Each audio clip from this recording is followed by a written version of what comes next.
Today we'll talk about what happens when we put capacitors in combinations in circuits.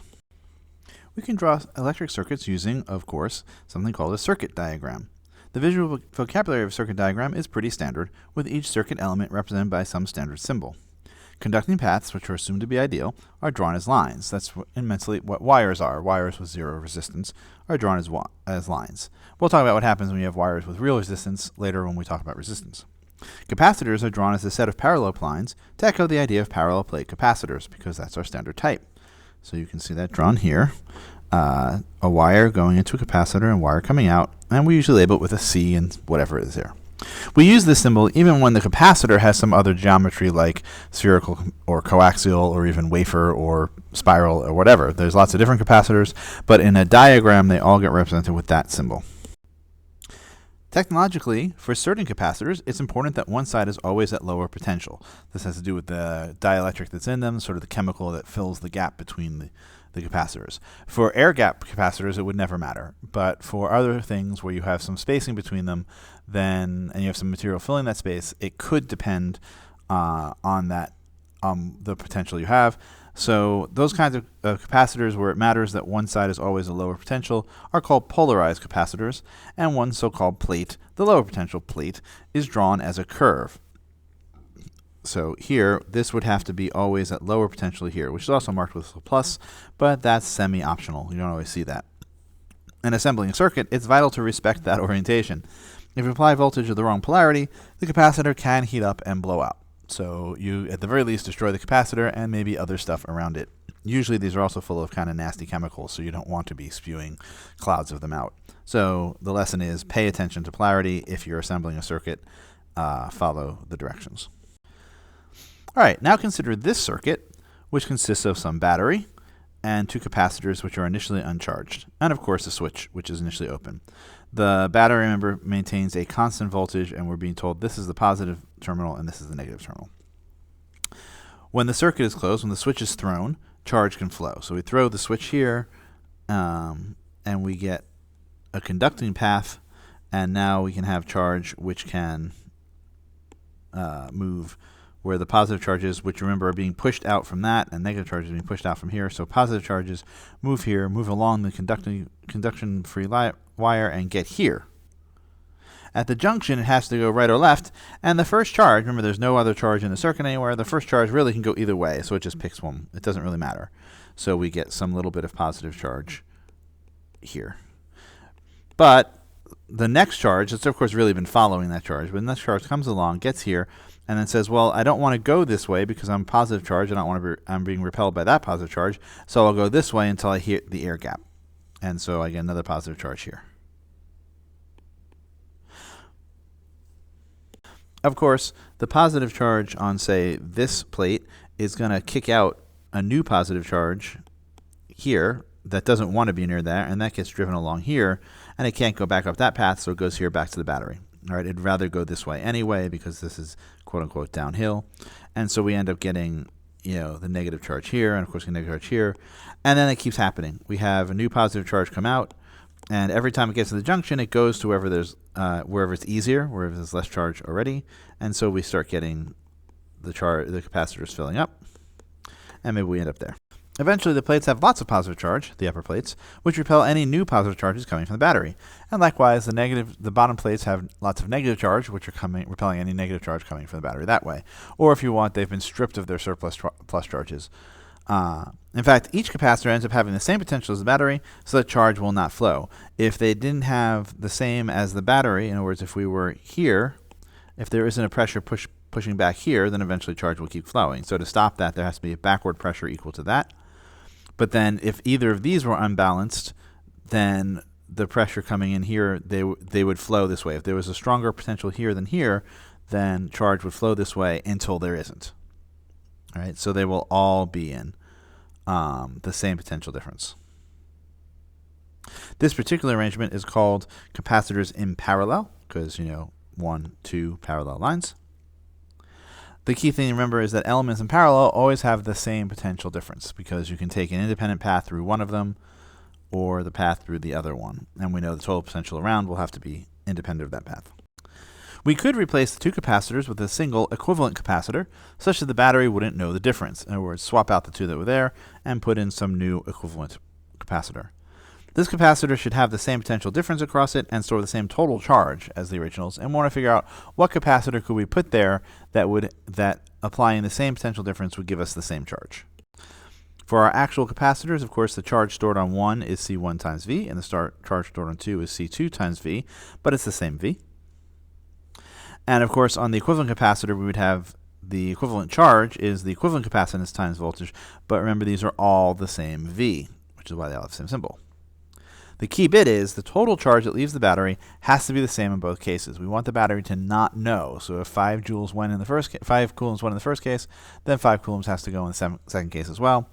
And if we had 3 go to the left capacitor and 2 go to the right capacitor, that's a total of 5 that left the battery. So we have to have a total of 5 leave the battery again, meaning the total charge on the equivalent has to be the sum of the two. Then we just do some algebra. Remember that the charge on the equivalent is the capacitance times the voltage, and likewise for 1 and 2, we can factor out the V and cancel it because we know it's not 0, and so the equivalent capacitance is just the sum of the two of them, which isn't too surprising, because remember capacitance is storage of charge, and we're just saying the new one has to store as much charge as the other two together, so that makes sense. When capacitors are in parallel, we replace them with a single equivalent capacitor whose capacitance is the sum of their individual capacitances. We did it with only 2, but it should be clear that if we had multiple parallel capacitors, we'd have gotten that C equivalent is just 1 plus 2 plus 3 and so on. We just add them up forever and ever. Notice that means that the equivalent capacitance is always larger than any individual one. Putting multiple capacitors in parallel stores more charge than any individual one would have done. So let's find the equivalent capacitance here. This is a parallel case, so we get that it's just the sum. It's the only one we've done so far. So we just take 3 and add 6 to get 9.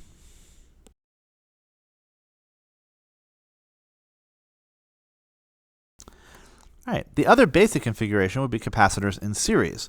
In a series configuration, there's only one path you can take. In other words, every charge that leaves the battery passes through the switch, goes to the first capacitor, and then we keep going and come back. All right, there's only one way. There are no options along the way for this. Now the charge that leaves here lands up on the positive terminal, and in so doing kicks out another positive. All right, so induces a negative, and of course there is a positive here that then doesn't like that, so gets repelled by that one and ends up on this plate, which kicks out another positive, and that positive doesn't like being near that positive, so that gets repelled away, which means it leaves over a negative here. And then it keeps going. So we start accumulating positive charges on the upper guy, which eventually means we get positive charge on the lower guy, and we get negatives to compensate. And they will do that until the total potential is equal to the battery potential. Why the total potential? Because if this pressure up here, if there were lower pressure here, charge would be able to flow one way, and higher pressure go the other. So our actual capacitors have a charge, which is C1 V1, or C2 V2, but they have to be the same charge, because every positive that lands on the upper plate induces a positive on the lower plate. So they'll always have the same charge. And the total charge, of course, has to be that charge. This is all, if 5 coulombs leave the battery, then 5 coulombs have to leave the battery in this case. Yet the potential across the equivalent capacitors has to be the sum of the potential across the other two.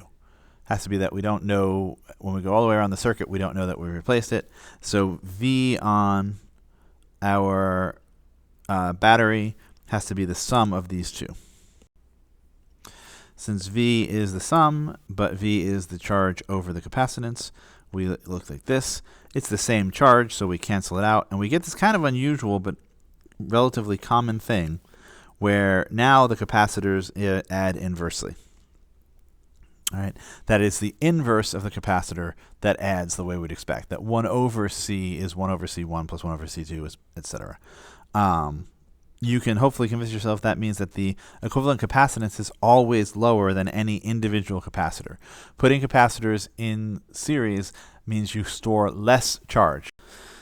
So if we look at this way, now we have the 3 and the 6 in series, so we would have something like 1 over the equivalent is 1 over 3 times a microfarad plus 1 over 6 times a microfarad, which is 2 over 6 microfarads,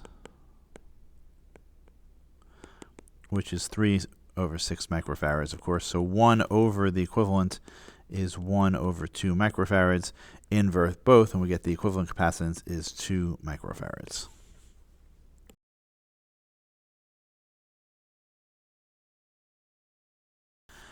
Just like before, though, we can extend this to any number of capacitors in series by just adding their reciprocals. That 1 over the equivalent is 1 over C1 plus 1 over C2 plus 1 over C3 plus whatever forever. Now, of course, these are only when they're purely in parallel or purely in series. There's no reason they can't have some other combination, that you can't have like a parallel branch that is in series with another one and worry about what their equivalent capacitance is. And in that case, what you would do is you would figure out, you replace the smallest element you can get away with. So that thing is a series of parallels. And so we could theoretically replace that with some equivalent capacitor leading into the other one. And now these guys are in series, so we could apply the series. And it can get arbitrarily and aggressively complicated. For instance, find the equivalent capacitance in microfarads of this arrangement, where you have C1 and C2 in parallel. That combination is in series with C3, and then that whole branch is in parallel with C4. The battery here is only there, to be honest, because my graphing software wants there to be a battery. It forces there to be, so I can draw these connecting lines. It's not really going to play a role, except it's providing the potential differences that we might be using.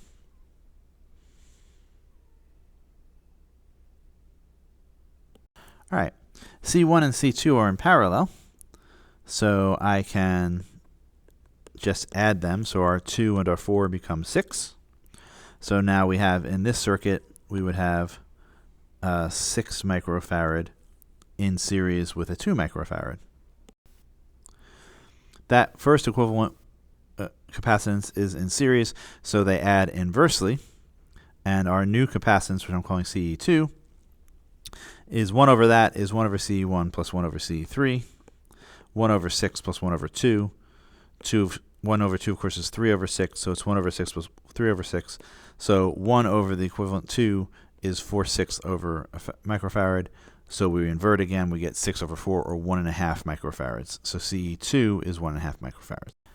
And then we see that CE2 is in parallel with C4, so they add directly to give us CE3, which would be 1.5 microfarads plus 6 microfarads, or 7 microfarads. And 7 microfarads is therefore the equivalent capacitance of the original circuit.